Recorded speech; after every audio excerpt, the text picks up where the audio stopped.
ॐ स्थापकाय च धर्मस्य सर्वधर्मस्वरूपिणे अवतारवरिष्ठाय रामकृष्णाय ते नमः। जननीं शारदां देवीं रामकृष्णं जगद्गुरुं पादपद्मे तयो श्रित्वा प्रणमामि मुहुर्मुहुः। नमः श्रीयतिराजाय विवेकानन्दसूरये सच्चित्सुखस्वरूपाय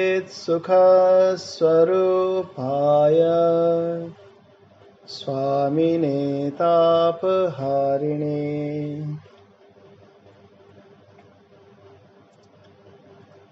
आज हम लोग यहाँ श्रीमद् भगवद गीता पर चर्चा करने के लिए एकत्रित हुए हैं। हमेशा की तरह आज थोड़ा भोजन करने में देरी हो गई, तो भजन करने में भी देरी हो गई। बहुत सारे कार्यक्रमों में विभिन्न प्रकार के स्थानांतरण इत्यादि कुछ चल रहे थे, तो हमको भी काफ़ी समय देना पड़ा। आज देख रहा हूँ कि हिंदी भाषी लोग ही हैं हमारे यहाँ ऑनलाइन व्यवस्था में गीता पाठ के लिए, तो सोचता हूँ कि आज हिंदी में ही बातचीत की जाए। प्रत्येक दिन हम लोग बांग्ला में चेष्टा करते हैं। तो आइए श्रीमद् भगवद गीता पे चर्चा करने से पहले हम श्रीमद् भगवद गीता का पहले ध्यान मंत्रों का पाठ कर लेते हैं। जो जानते हैं चाहे तो एक साथ कर सकते हैं माइक ओपन करके। आहत बाबू आए हैं। आहत बाबू, आप एक साथ चाहें तो गीता मंत्रों के पाठ एक साथ कर सकते हैं। ओम पार्थाय प्रतिबोधितां भगवता नारायणेन स्वयं व्यासेन ग्रथितां पुराणमुनिना मध्ये महाभारतम्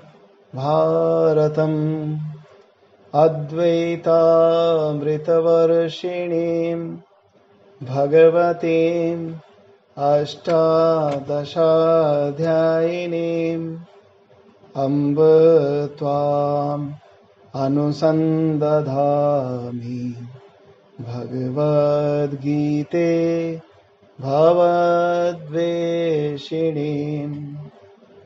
वसुदेवसुतं देवं कंसचाणूरमर्दनम् देवकी परमानन्दं कृष्णं वन्दे जगद्गुरुम्। आज हम श्रीमद् भगवद गीता का एक विशेष अंतराय जो है वो स्वामी विवेकानंद के शब्दों में थोड़ा पढ़ेंगे। हम देखते हैं कि विभिन्न प्रकार के योगों से, जिसमें हम जिसके बारे में ये योग हो सकता है ऐसा जानते भी नहीं हैं, समझते भी नहीं हैं कि विषाद भी एक योग हो सकता है ईश्वर को पाने का। उसका भी हमने वर्णन श्रीमद् भगवद गीता में पढ़ा या जाना या समझा।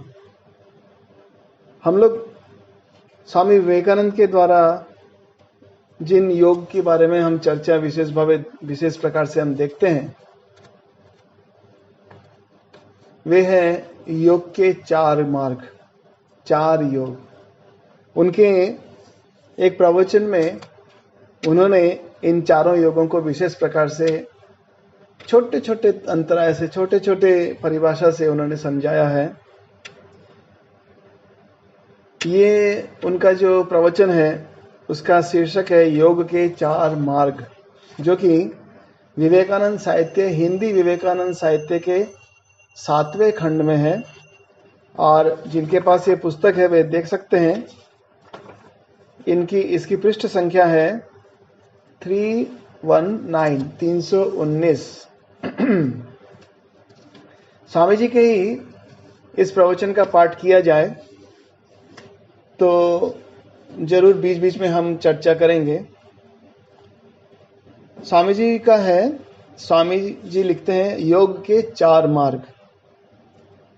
ये जो वक्तृता है ये बोले हैं स्वामी जी की प्रथम अमेरिका यात्रा में एक पश्चिमी शिष्य के प्रश्नों के उत्तर के रूप में लिखित उन्होंने ये जो योग के 4 मार्ग हैं ये किसी शिष्य के लिए लिखा है, इसको पत्र के रूप में लिखा है। इसमें बहुत सुंदर तरीके से ये समझाया है और उनके जीवन से जो हम समझते हैं, उनके बारे में जितना हम जानते हैं उससे कहीं ज्यादा उनका ज्ञान सप्तर्षि मंडल से जो आए हैं उनका ज्ञान इन वस्तुओं में, इन लिखित शब्दों में हमको जानने को मिलता है। स्वामी जी लिखते हैं हमारी प्रधान समस्या मुक्त होना है। अतएव यह स्पष्ट है कि जब तक हम अपने ब्रह्म होने की अनुभूति प्राप्त नहीं कर लेते हम मोक्ष प्राप्त नहीं कर सकते। ये बड़े ही आश्चर्य की बात है। बहुत सुंदर तरीके से स्वामी जी ने ये समझाया है कि हमारी प्रधान समस्या है मुक्त होना। हम सभी मुक्त होना चाहते हैं। अतएव किस प्रकार से मुक्त होना चाहते हैं? हमारी लिमिटेशन क्या है? शरीर की लिमिटेशन है, मन से लिमिटेशन है, विभिन्न सिचुएशन के हम आदी हैं, विभिन्न प्रकार की स्थितियों की हम सीमाओं में बंधे हैं और भी नाना प्रकार की हम विभिन्न सीमाओं के अंदर इस प्रकार से जकड़े हुए हैं कि हम बार बार उससे मुक्ति की आशा करते हैं। हम चाहते हैं कि हमको किसी न किसी प्रकार से कोई हमको मुक्त कर दे। हमारे आंखों पे हमारे हाथ रखे हैं, हम ये जान नहीं पाते हैं, हम ये सोच नहीं पाते हैं कि ये जो मुक्ति है इसको आबद्ध करने वाला मैं ही हूं। यहाँ स्वामी जी बहुत सुंदर तरीके से बता रहे हैं। प्रथम पंक्ति में ही उन्होंने इस रहस्य को बता दिया कि गीता में किस चीज की चर्चा है। सबसे बड़ी समस्या है मुक्त होना। बोलते हैं अतएव यह स्पष्ट है कि जब तक हम अपने ब्रह्म होने की अनुभूति प्राप्त नहीं कर लेते हम मोक्ष प्राप्त नहीं कर सकते। ये सार गर्भित सत्य है श्रीमद् भगवद गीता जी का कि वो बता देते हैं कि तुम्हारा स्वरूप क्या है। श्रीमद् भगवद गीता का जब हम पाठ करते हैं तो बार बार मैं इस चीज का स्मरण कराता रहता हूं और मुझे भी ये एक श्लोक बहुत ही अच्छा लगता है। श्रीमद् भगवद गीता के 18वें अध्याय का ये 76 नंबर श्लोक है। वहां भगवान को अर्जुन बोलते हैं कि मेरा जो संशय है वो समाप्त हो गया है। क्या संशय है? ऐसा संशय है, 73 नंबर श्लोक है, 73 नंबर बोलते हैं नष्टो मोह स्मृति लब्धा। ये जो स्मृति है, किस चीज की स्मृति है? ये है स्मृति। स्वामी जी बोल रहे हैं यह स्पष्ट है कि जब तक हम अपने ब्रह्म होने की अनुभूति प्राप्त नहीं कर लेते, ये सबसे बड़ी स्मृति है हम लोगों की, जब तक हम अपने ब्रह्म होने की अनुभूति प्राप्त नहीं कर लेते हैं। सच बात है कि हम उसी ईश्वर के अंश हैं, हम उसी ईश्वर के स्वरूप हैं, हम उसी ईश्वर के स्वरूप को जिसे हम पुरुष स्त्री इत्यादि देखते हैं, उस स्वरूप, ये परिवर्तनशील स्वरूप के पीछे जो सृष्टि स्थिति विनाश के बीच में सब समय साक्षी रहने वाला जो स्वरूप है, हम वह स्वरूप हैं। ये है स्मृति लब्धा। 73 माने 73 नंबर श्लोक में भगवान अर्जुन के मुख से स्वयं सुन रहे हैं कि नष्टो मोह स्मृति लब्धा। ये कितने आश्चर्य की बात है। लोग बोलते हैं कि जब हमें पता चल जाता है कि हम किस जगह से आए हैं, हम किस प्रकार के हैं, तो बोलते हैं कि दिमाग घूम जाता है, आदमी पागल हो जाता है, सब कुछ ऐसा देखता है वैसा देखता है। किंतु श्री रामकृष्ण देव के जीवन में तो देखते हैं कि उनको समाधि तो मुहुर्मुहु होती रही है। वे देख रहे हैं कि सभी में माँ ही, जगन माता ही विभिन्न रूपों में आकर के यहाँ खेल कर रही है, किंतु उनके जागतिक जो नियमित जो छोटे छोटे कर्म हैं, उन कर्मों में किसी प्रकार की च्युति तो नहीं आती है। यहाँ अर्जुन को जो है ये प्राप्ति हो जाता है, नष्टो मोह स्मृति लब्धा, उसको स्मृति की प्राप्ति हो जाती है। उसके बाद वो युद्ध करता है। ये बड़े आश्चर्य की बात है कि ये युद्ध कब होता है, जब उसे ये प्राप्त हो जाती है, ये स्थिति उनको प्राप्त हो जाती है कि वे स्वयं ईश्वर के साथ अभिन्न हैं। ब्रह्मानंद जी महाराज की अगर बात हम देखते हैं, पूज्य ब्रह्मानंद जी महाराज एक बहुत सुंदर बात बोलते हैं। क्या बोलते हैं कि समाधि होने के पश्चात ही ठीक ठीक आध्यात्मिक जीवन का आरंभ होता है। ये बड़े सौम्य से सौम्यतर अवस्था है, जहां व्यक्ति उस उच्चतर अवस्था को प्राप्त करता है। उसको इस प्रकार से प्राप्त करता है जहां हम जिस अवस्था में है, जो हमारे लिए स्वाभाविक है, ये संसार जो है संसार के रूप में हमारे सामने स्वाभाविक है।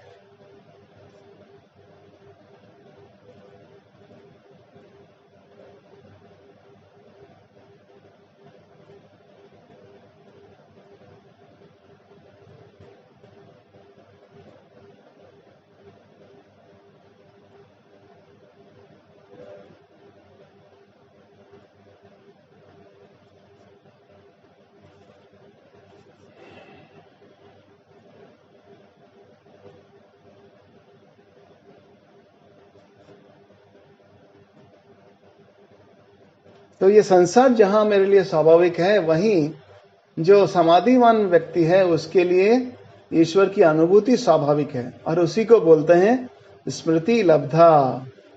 यहां पर हम इसे देखते हैं कि कितने सुंदर तरीके से स्वामी जी बोल रहे हैं। अतएव यह स्पष्ट है कि जब तक हम अपने ब्रह्म होने की अनुभूति प्राप्त नहीं कर लेते, हम मोक्ष नहीं प्राप्त कर सकते। फिर आगे देखते हैं, स्वामी जी लिखते हैं इस पत्र में, बोलते हैं इस सिद्धि को प्राप्त करने के अनेक मार्ग हैं।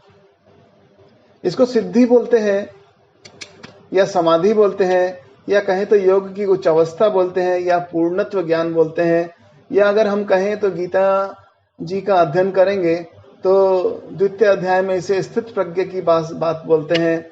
फिर हम आगे बढ़ेंगे तो योगस्थ के रूप में उसको बोला जाता है कि ये योगी कैसा है। फिर ध्यान योगी के रूप में बोला जाता है, कर्म योगी के रूप में बोला जाता है, राजयोगी के रूप में बोला जाता है, पुरुषोत्तम रूप में बोला जाता है।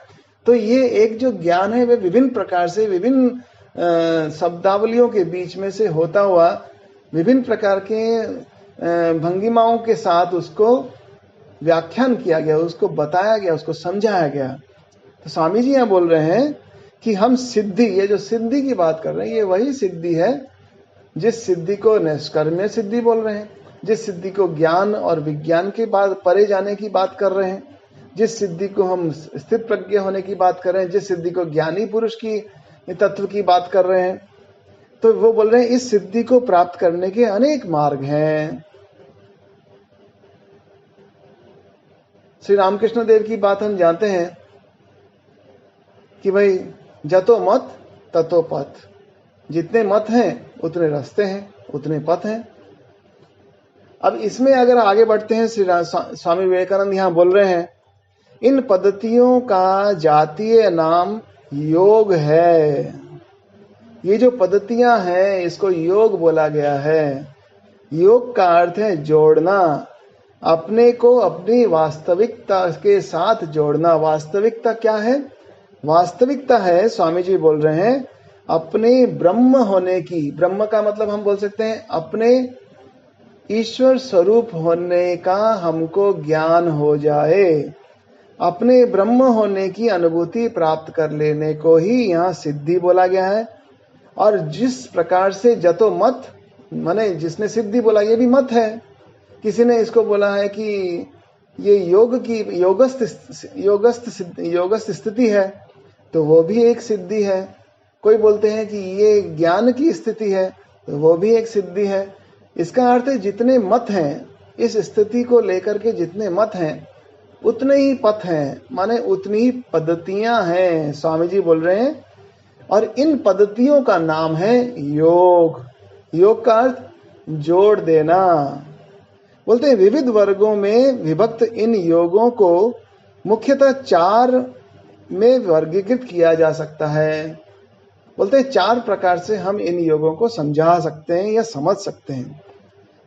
फिर लिखते हैं, और चूंकि प्रत्येक ब्रह्म की सिद्धि का केवल परोक्ष मार्ग है, वे विभिन्न स्वभाव के लोगों के अनुकूल है। तो इसमें ये विभिन्न प्रकार से जब हम ये समझ पाते हैं कि ये जो सिद्धियां हैं, ये जो योग का स्वरूप है, जब हम इसको विभिन्न प्रकार से विभिन्न मतों से हम ये बोलते हैं कि ये पद्धतियां हैं, और जितनी पद्धतियां हैं वे सब योग के ही नाम हैं। और इसीलिए 18 प्रकार के योगों के इन अध्यायों का नाम हमारे लिए श्रीमद् भगवद गीता में सबसे प्राथमिक नाम आता है विषाद योग। दुखी से दुख होकर के भगवान के पास जा रहे हैं।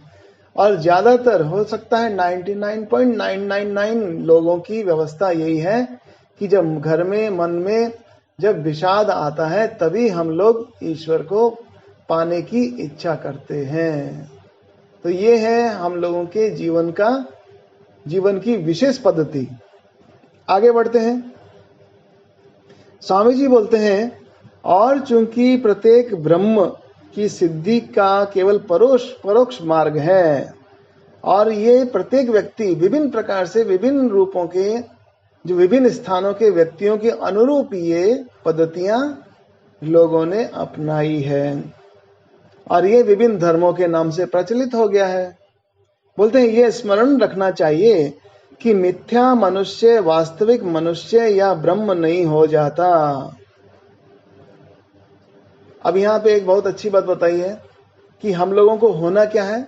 हम लोगों को वास्तविक मनुष्य होना है, और क्या होना है, ब्रह्म होना है। इन दोनों को एक ही बात बोली है। श्री रामकृष्ण देव बोलते हैं मनुष्य होने का होश होना, और मनुष्य होने का होश होने का अर्थ है वास्तविक मनुष्य बनना। हम लोग वास्तविक मनुष्य अगर बन जाते हैं तो हम लोग वास्तविक मनुष्य इज इक्वल टू ब्रह्मन, वास्तविक मनुष्य इज इक्वल टू गॉड, वास्तविक मनुष्य इज रिजेंबलिंग टू इट्स इष्ट देवता। जस्ट एक मिनट वेट करिए, कौन आया देखें।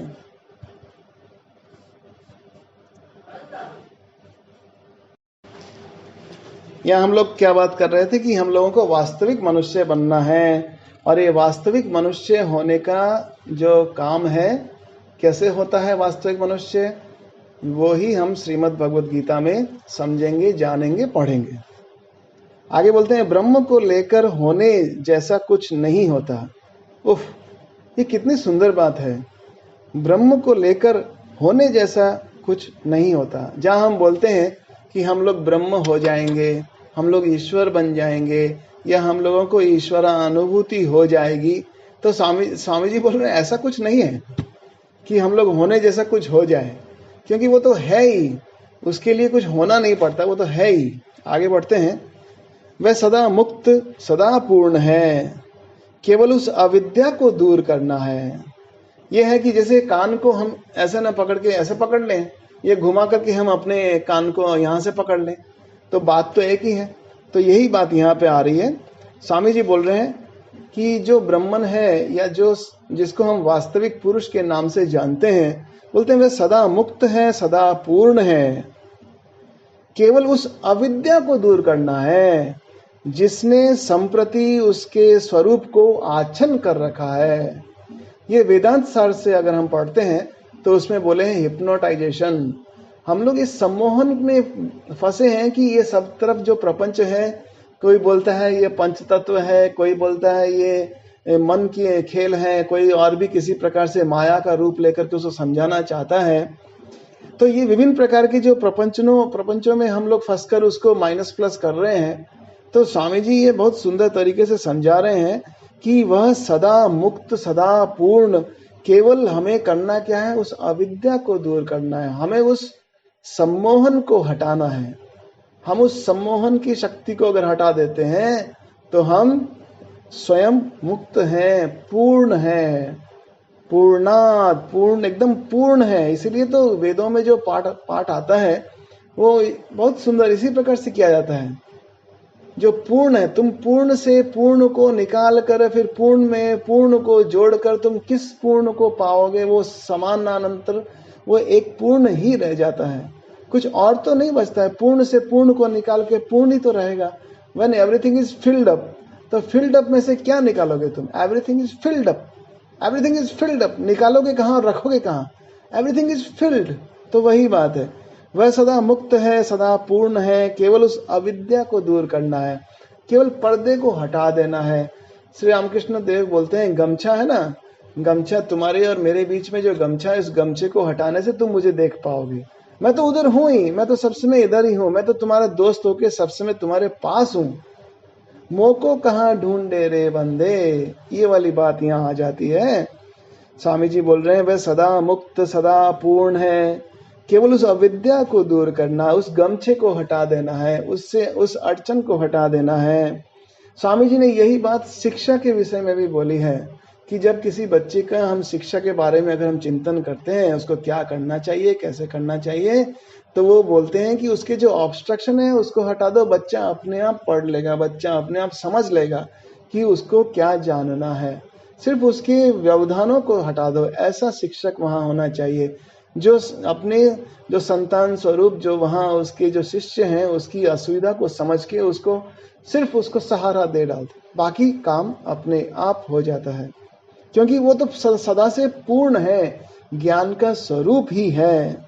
फिर बोलते हैं अतः योग की सभी प्रणालियों, फिर यहाँ ब्रैकेट में लिखा है, और प्रत्येक धर्म ऐसी ही एक पद्धति का प्रतिनिधि है। प्रत्येक धर्म ऐसे ही धर्म का, ऐसी पद्धति का एक प्रतिनिधि है। ये जो बहुत सुंदर से जब यहाँ समझ में आता है, श्री रामकृष्ण देव भी बार बार ये बात बोलते हैं कि हम लोग किसी और धर्मावलंबी से हम किसी प्रकार से हम घृणा क्यों करें। श्री रामकृष्ण देव एक स्थान पर बोलते हैं कि अरे खोजने से तो किसी भी धर्म के अंतर में कोई ना कोई कमी मिल ही जाएगी, किंतु वो किसी को अपना धर्म परिवर्तित कर देने पर बड़े ही नाराज होते थे। क्यों?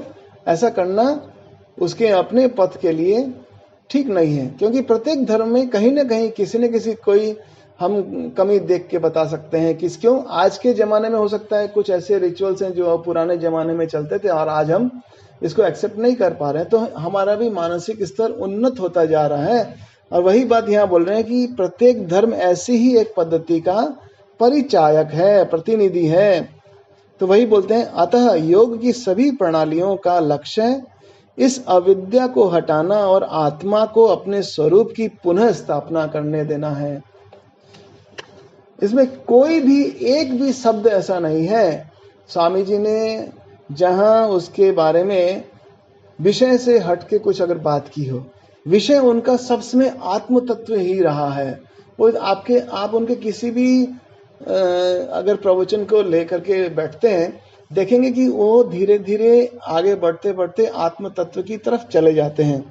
देखिए बोलते हैं कि योग की सभी प्रणालियों का लक्ष्य इस अविद्या को हटाना और आत्मा को अपने स्वरूप की पुनः स्थापना करने देना है।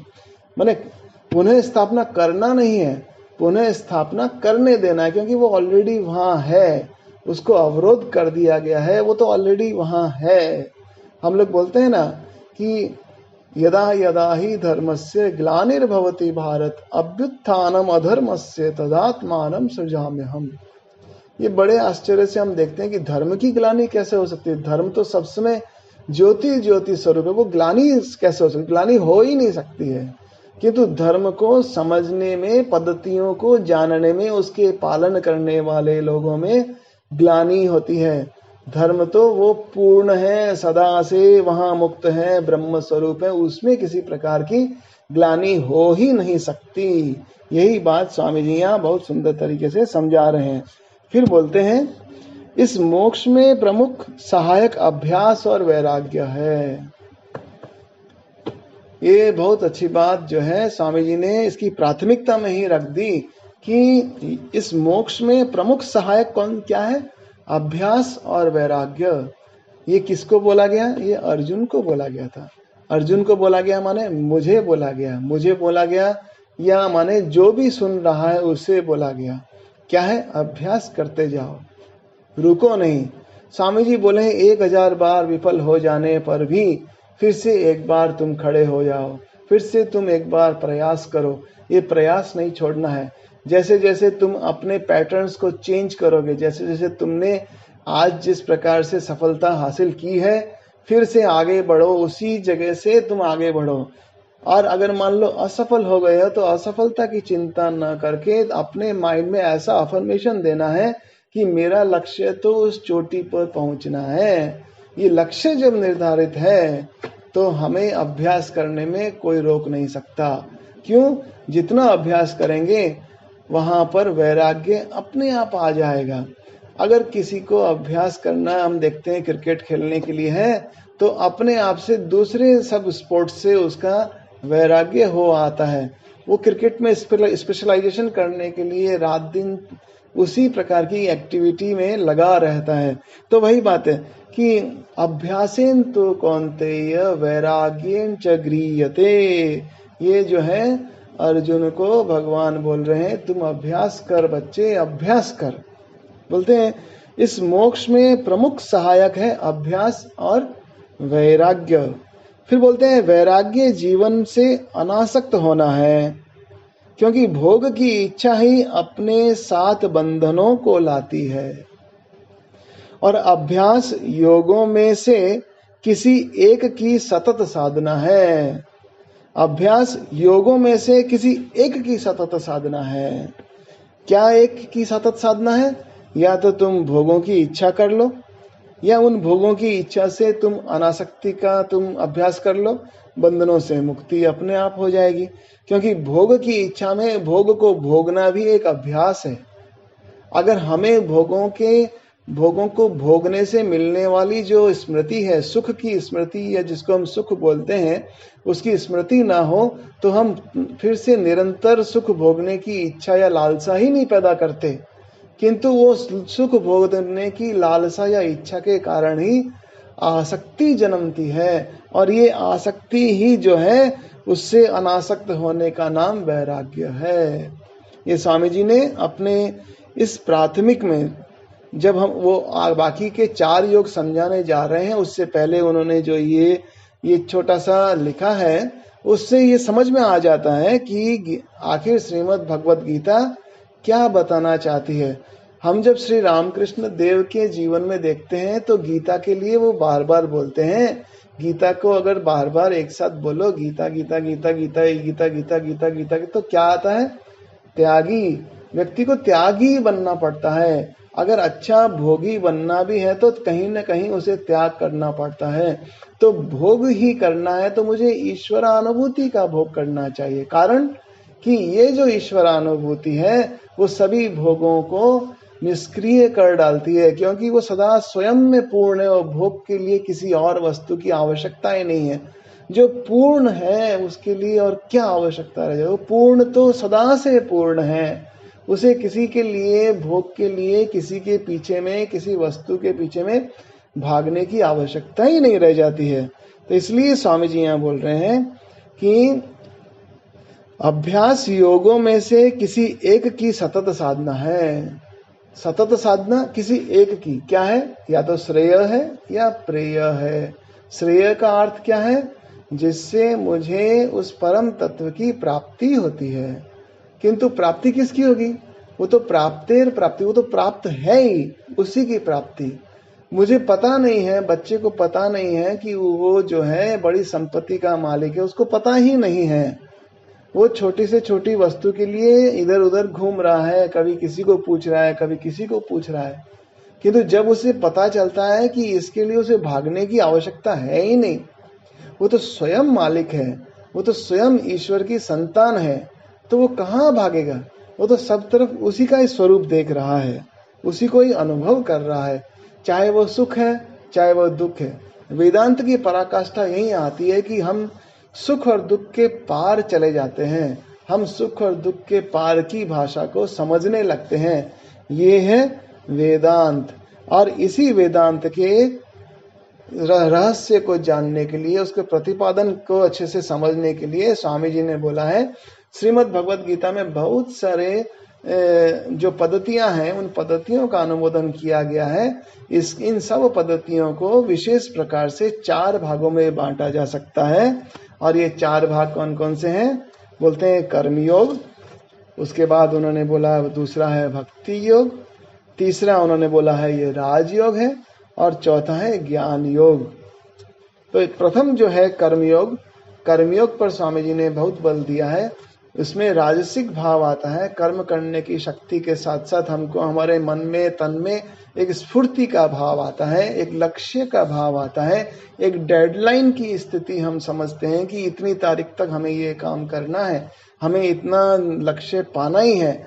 तो ये लक्ष्य की भावना हमको अपने इतने छोटे छोटे लक्ष्यों को हम पकड़ पकड़ के जब आगे बढ़ते हैं तो हम बृहत्तर लक्ष्य की ओर चले पड़ते हैं। और ये बृहत्तर लक्ष्य धीरे धीरे इतना बृहत होता जाता है जिसे हम ईश्वरत्व तक पहुंचने के लिए संभावना सोच सकते हैं। और ये ईश्वरत्व बाहर नहीं, जैसे जैसे हम बृहत्तर कार्य करते जाते हैं हम उस ईश्वर के साथ एकत्व की अनुभूति में आ जाते हैं। स्वामी जी लिखते हैं, कर्मयोग कर्म के द्वारा मन को शुद्ध करता है। यहाँ एक एक पंक्ति ऐसी है कि जिसे कह सकते हैं कि गीता के कितने ही श्लोकों के साथ उसका अध्ययन किया जा सकता है। कर्मयोग कर्म के द्वारा मन को शुद्ध करना है। बोलते हैं शुभ या अशुभ कर्म किए जाने पर शुभ या अशुभ परिणाम अवश्य उत्पन्न होता है। भाई सीधी सी बात है, अगर कोई व्यक्ति मिर्ची खाएगा तो थोड़ा तेज तो लगेगा ही, जुबान में जलेगा ही, पेट में हंगामा करेगा ही, और बहुत सारी तकलीफें होंगी ही। तो वही बात है, शुभ और अशुभ कर्म किए जाने पर शुभ या अशुभ कर्म उसके परिणाम अवश्य उत्पन्न होते हैं। इसका कारण यह है, कारण विद्यमान होने पर कोई भी शक्ति उसे रोक नहीं सकती है।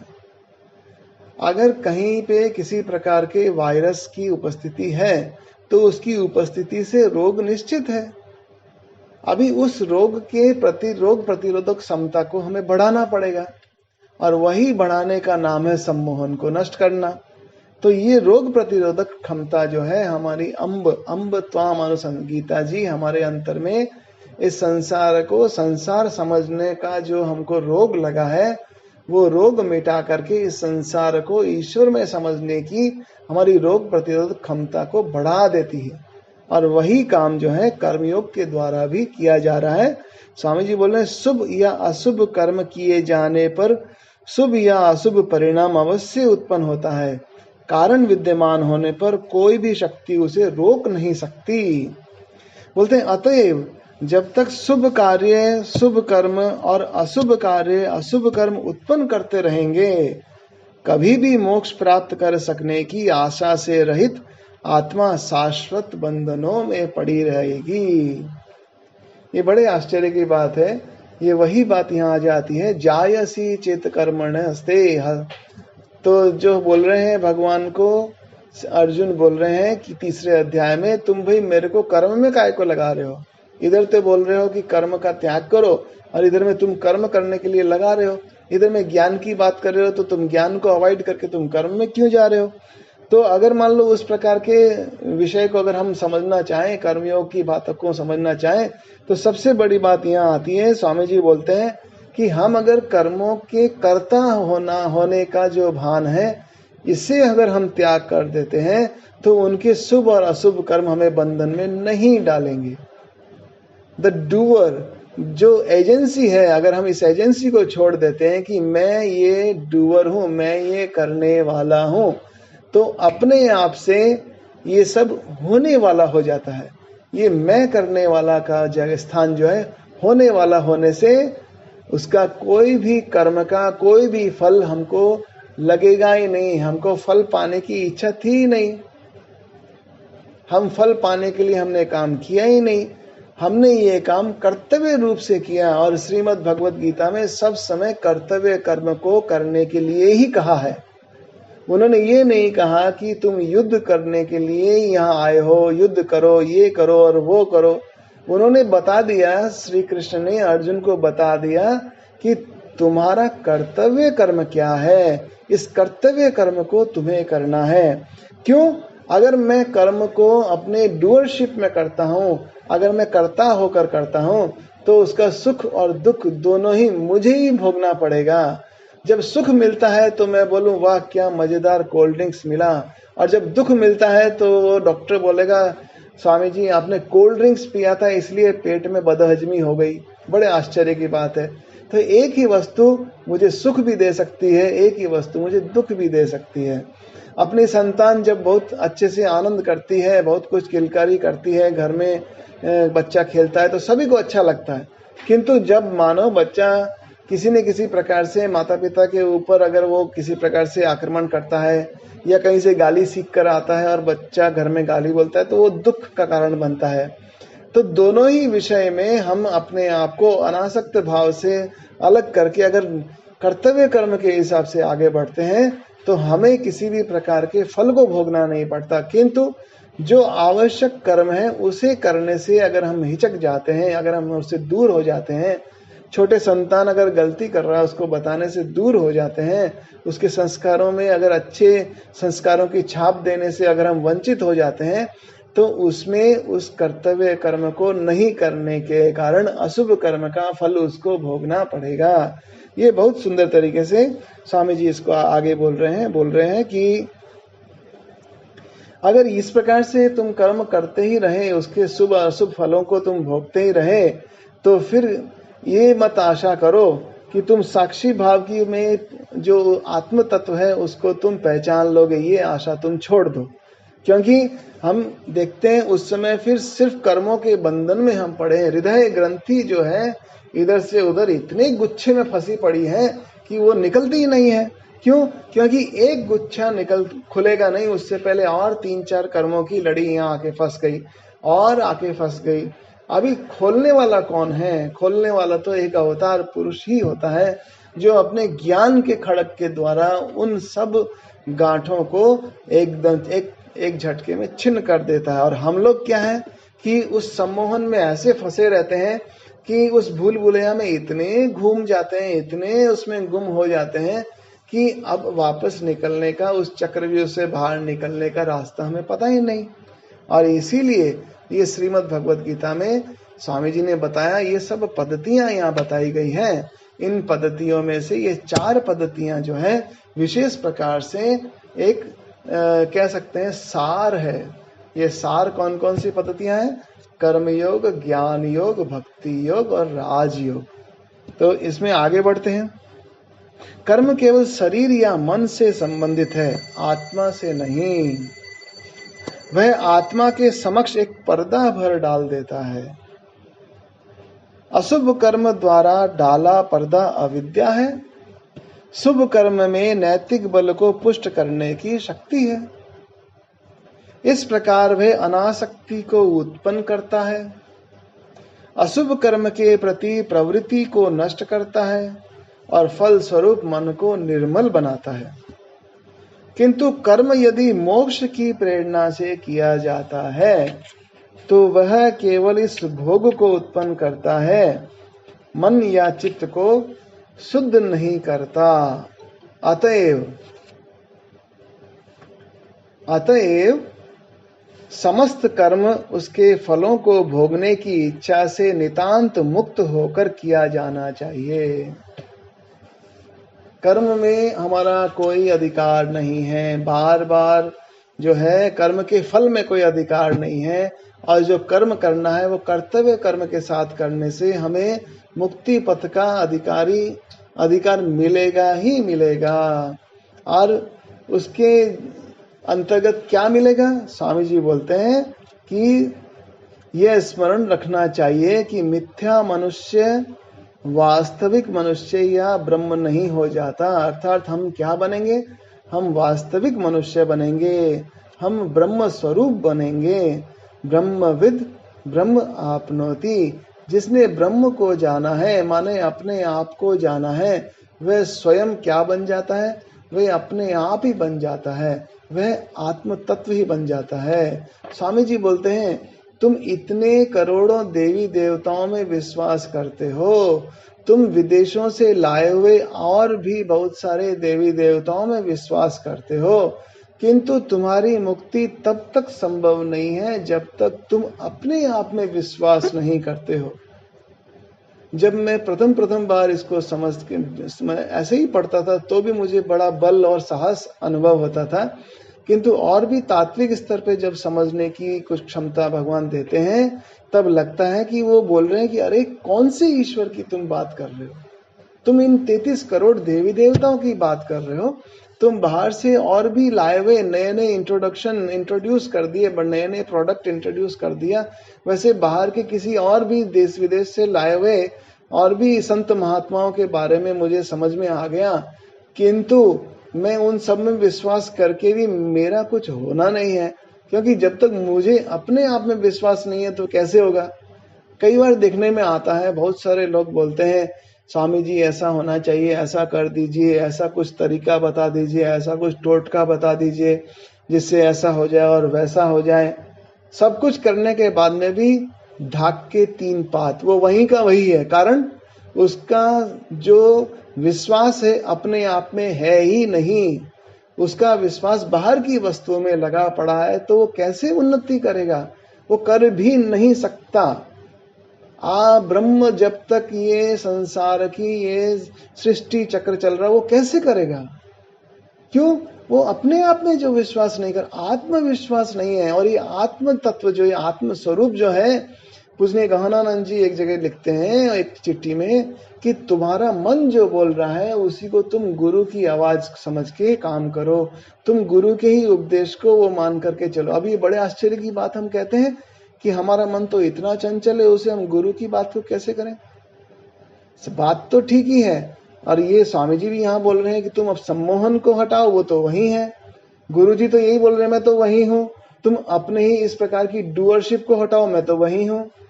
तो वही बात है कि जो कुछ भी हो रहा है, जो कुछ भी कर रहा है, जो कुछ भी होना है, इस सब के पीछे में मैं सिर्फ साक्षी होकर अगर खड़ा रहूं, एक दिन के लिए, 1 घंटे के लिए साक्षी बन करके रहूं, या 5 मिनट से शुरू करता हूं, 5 मिनट आज शुरू करें, 10 मिनट कल करें, 15 मिनट परसों करें, साक्षी भाव में रहने का अभ्यास करने की कोशिश अगर करें तो ये डूअरशिप का जो झमेला है, ये कर्म भोगने का जो झमेला है कि क्या जो कर्म जो है मुझे शुभ कर्म दे रहा है और क्या मुझे अशुभ कर्म अशुभ फल दे रहा है, ये दोनों से हम अपने आप को उठा लेने की अगर चेष्टा करते हैं तो हमें कर्म बांध नहीं सकते। हमें वहां मुक्ति हमारी निश्चित है। और मुक्ति तो है ही, हमको सिर्फ उन सब लहरों से हम बच जाएंगे जिसको हम शुभ कर्म और अशुभ कर्म बोलते हैं, हाई टाइड और लो टाइड बोलते हैं। इन सब वस्तुओं से हम जब निकल के बाहर आते हैं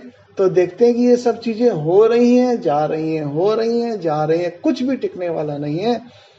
वहां पे आत्म तत्व, आत्मचिंतन, आत्मविश्वास बहुत दृढ़ हो जाता है। और उसी को ही स्वामी जी बोलते हैं real man, the apparent man और रियल मैन, जो हम ज्ञान योग में पढ़ते हैं। यहाँ यह वस्तु आती है कि ये व्यक्ति वास्तविक मनुष्य है, उसे अपने मनुष्य होने का बोध हो गया है। स्वामी जी यहाँ फिर से लिखते हैं, इस अनुच्छेद को समाप्त करके हम आज की सभा को हम अपने यहाँ विसर्जन देंगे। स्वामी जी बोलते हैं कि कर्मयोगी के समस्त भय तथा इहलोक या परलोक में भोग की इच्छा को सदा के लिए निकाल देना चाहिए। जो कर्मयोगी है उसके समस्त भय माने फियर, ज्यादातर लोगों को फियर रहता है, डर रहता है। किसका? मृत्यु। और मृत्यु से जुड़े छोटे मोटे सब डर हैं। किसी भी प्रकार से कुछ लग जाना, मृत्यु के डर का दूसरा कोई न कोई जो बोलते हैं सबॉर्डिनेट्स हैं, या उसके कह सकते हैं कि उसके असिस्टेंट्स हैं। तो वो सब जो भय हैं, बोलते हैं कर्मयोगी के समस्त भय तथा इहलोक या परलोक में भोग की इच्छा को सदा के लिए निकाल देना चाहिए। स्वामी जी यहाँ दिखाते हैं कि जहाँ अर्जुन को भगवान श्री कृष्ण बोलते हैं कि विषमे समुपस्थितम, ऐसे विषम अवस्था में तुम्हारे मन में ये क्लेब्यम मास्मगम पार्थ नैतत्व उपपद्यते क्षुद्रम हृदय दौर्बल्यम त्यक्त्वोत्तिष्ठ परंतप। तुम भाई ये सब छोड़ दे भाई, ये क्या तुम बोलने लग गया, ये अंट संट जो है, तुम जो अपने विद्वानों की भाषा बोलने लग गया, किंतु तुम विद्वान है कैसे साबित होगा, कैसे होगा? देख ये इतनी सारी पद्धतियां हैं, तुम इन पद्धतियों को संभाल के एक भी अगर करता है तो तुम विद्वान बनेगा, तुम सचमुच में सच का मनुष्य बनेगा। किंतु तुम जो अभी ये बोल रहा है, कानों से विभिन्न पद्धतियों को तुमने सुन लिया है और उसी प्रकार से मुंह से आलाप झाड़ रहा है, किंतु असल में तो कर्मयोगी तो बना ही नहीं तुमने तो कुछ देखा ही नहीं। यही बात यहाँ बोल रहे हैं कि कर्मयोगी के समस्त भय चले जाते हैं। और उसकी ये जो भोग की इच्छा है, वो बोलते हैं कि इतने अच्छे कर्म करो तो आपको पुण्य होगा और आपको स्वर्ग की प्राप्ति होगी। उसको स्वर्ग की भी इच्छा नहीं है, और जब जिसको स्वर्ग की भी इच्छा नहीं है तो वो नरक में जाने का कोई बात ही नहीं पड़ता।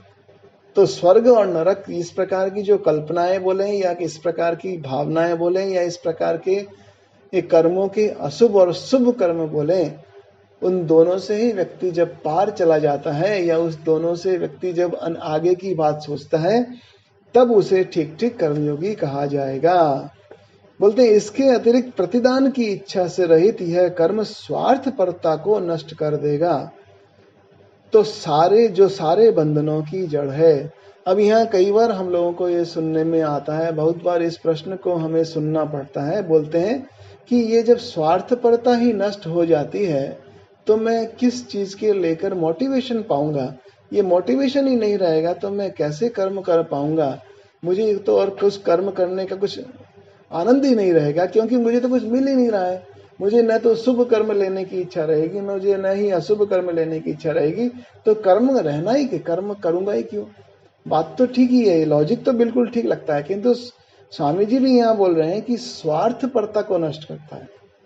जैसे ही स्वार्थपरता नष्ट होती है तो तुम पूर्ण बन जाते हो, और जहां पूर्ण बन जाते हो वहां पाने के लिए और खोने के लिए रह क्या जाता है? तो तुम स्वयं उस ब्रह्म तत्व को लीन हो रहे हो। स्वयं तुम एक छोटी सी चीज का तुम दिखा रहे हो कि मेरा ये लक्ष्य था, मेरा ये हित था, मुझे ये पाना था, एक छोटा सा लाभ पाना था, किंतु तुम तो विशाल उससे भी बड़ी चीज पा जा रहे हो। तुम उसके साथ, उस विशाल अपने स्वरूप के साथ इस छोटे से लक्ष्य को भी तुम जो है माने इतना बड़ा कर दे रहे हो, जिसके जो असली जो हमारा स्वरूप है उसके ऊपर आधारित है। अगर हमारा तत्व आत्म तत्व नहीं है, हम उसके बारे में जानकारी नहीं प्राप्त करते हैं, तो ये सब आज मैंने इस वस्तु को पकड़ा, कल मेरे हाथ से ये वस्तु छूट जाएगी, तो हमें और फिर कष्ट होगा। किंतु इन दोनों से ही बाहर निकलने का तरीका कर्मयोग सिखा दे रहा है। बोलता है इसके अतिरिक्त प्रतिदान की इच्छा, मैंने जो सत्कर्म किया है उससे वापस कुछ मुझे पाने की इच्छा हो, तो वो जो है बंधन है, वो जड़ है, वो जड़ पदार्थ है, वो बंधनों की जड़ है। बोलते हैं कर्मयोगी का जीवन मंत्र है मैं नहीं वरन तू तत्त्वम असि। बोलते हैं और आत्मोत्सर्ग का कोई भी परिमाण उसके लिए अधिक नहीं होता। आत्मोत्सर्ग माने वो स्वयं का जीवन देने के लिए भी तैयार है। पुराणों में ऐसी बहुत सी कहानियां आ रही हैं, यहाँ तक कि योगियों के जीवन में भी देखते हैं इस कर्म को वो कर रहे हैं। श्री रामकृष्ण के जीवन में देखते हैं कि इतने शरीर की व्यथा रहने पर भी वो लोगों से मिल रहे हैं। इतने बड़े कैंसर को लेकर के भी बहुत सारे लोग जब ईश्वर की बात सुनने आ रहे हैं तो उनसे बातचीत कर रहे हैं। हम यीशु कृष्ण के जीवन में देखते हैं कि वे उसको अपने जीवन को आत्मोत्सर्ग कर रहे हैं। वो यहाँ तक भी ईश्वर से प्रार्थना कर रहे हैं कि जिन्होंने मुझे कष्ट दिया उनको भी शांति प्राप्त। वो नहीं जानते कि वो क्या कर रहे हैं। इसी प्रकार हम देखते हैं भगवान बुद्ध के जीवन में भी देखते हैं कि एक राजा की संतान अपनी प्रजा के दुखों को दूर करने के लिए रास्ता खोजने के लिए चले जाते हैं। ये कितने बड़े आश्चर्य की बात लगती है कि ये श्री कृष्ण के जीवन में भी देखते हैं कि वो राजा होने के लायक होते हुए भी सब समय किसी दूसरे को राजा बनाने के लिए सचेष्ट रहते हैं। सब समय उनका जीवन किसी न किसी प्रकार से किसी अन्य व्यक्ति के राजत्व को संभालने के लिए लगा है। इतने सब समय हम देखते हैं ये स्वार्थपरता जो है, बंधन जो है, ये जड़ वहां समाप्त हो जाती है। क्यों? क्योंकि वहां पे मंत्र क्या है? अहम नहीं, तत्त्वमसि, तुम और ये एक ही है, तुम और वो एक ही है। और आत्मोत्सर्ग किसी भी परिमाण में कितना भी कष्ट हो जाए दूसरे के लिए अगर वो कर रहा है, तो उसमें वो परिमाण माने ये नहीं है कि उसका सब कुछ दे दिया गया, सब कुछ वहां चला भी गया तो वो लक्ष्य के लिए हम कई बार बोलते हैं कि किसी प्रकार के महत्वाकांक्षा ही नहीं रहेगी तो कर्मयोग का, कर्म का कुछ मतलब ही नहीं है ना। उसमें किसी भी प्रकार का आत्मोत्सर्ग करना पड़े, कितने भी परिमाण में करना पड़े, वो किसी भी समय में उस वस्तु जिसको हम पाना चाहते हैं, ईश्वर तत्व के सामने में प्रत्येक वस्तु छोटी है। स्वामी जी बोल रहे हैं, किंतु ऐसा वह स्वर्ग जाने, नाम और यश कमाने या इस संसार में कोई अन्य लाभ उपलब्ध करने की इच्छा से नितांत मुक्त होकर करता है। फिर बोलते हैं, इस प्रकार के निस्वार्थ कर्म की व्याख्या और हेतु यद्यपि केवल ज्ञान योग में ही मिलते हैं, पर मनुष्य की नैसर्गिक दिव्यता बिना किसी प्रच्छन्न स्वार्थ भाव के दूसरों के हित मात्र के लिए उसका संप्रदाय या मत जो भी हो, उसे समस्त उत्सर्ग से प्रेम करने के लिए विवश करती है। बहुतेरे लोगों के लिए धन का बंधन बहुत बड़ा होता है और धन के प्रति प्रेम के आसपास जम गई पपड़ी को तोड़ने के निमित्त उनके लिए कर्मयोग परम आवश्यक है। हम लोग जानते हैं कि श्री रामकृष्ण देव बोलते हैं कि एक मारवाड़ी को जब पैसे से जितना प्रेम है, एक माँ को अपने संतान से जैसा प्रेम है, एक स्त्री को अपने पति से जो प्रेम है, ये तीनों प्रकार के प्रेम एक साथ जब आके जुटते हैं तब ईश्वर दर्शन की अवस्था आती है। और यहाँ पे जो इस प्रकार से स्वामी जी ने कर्मयोग को लेकर के जहाँ चिंतन किया है, इसमें हम यही देखते हैं कि बार बार वो नैसर्गिक दिव्यता तक पहुंचने के लिए स्वामी जी उसी तत्व को बार बार गहराई से समझाना चाहते हैं कि हमारे कर्मों में हमें शुभ और अशुभ कर्मों की प्राप्ति के भाग से ऊपर उठना है। और वही वेदांत का परिचय है कि तुम स्वयं पूर्ण हो, और जहाँ पूर्ण है तो हम किसके लिए भागदौड़ करेंगे? हमारे लिए वो स्पंदन ही नहीं रहेगा जिसको हम बोलते हैं कि थ्रॉट कट कंपटीशन वाली अवस्था ही नहीं रहेगी। तो ये सब विभिन्न प्रकार के और भी स्वामी जी ने जो कहा है उसके बारे में और चर्चा करेंगे। आज समय बहुत हो गया है, ऐसे भी कक्षा देरी से शुरू हुई थी, तो आज का समय इधर ही हम लोग प्रभु की सेवा में विराम कर देते हैं।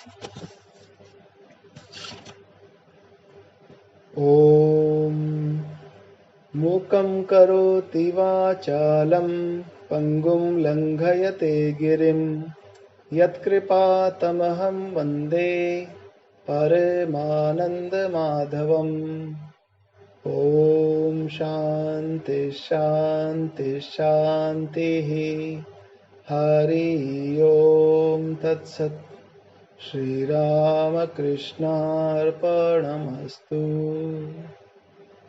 धन्यवाद। शुभ रात्रि। फिर मिलेंगे फिर से जब हमारी बैठक होगी।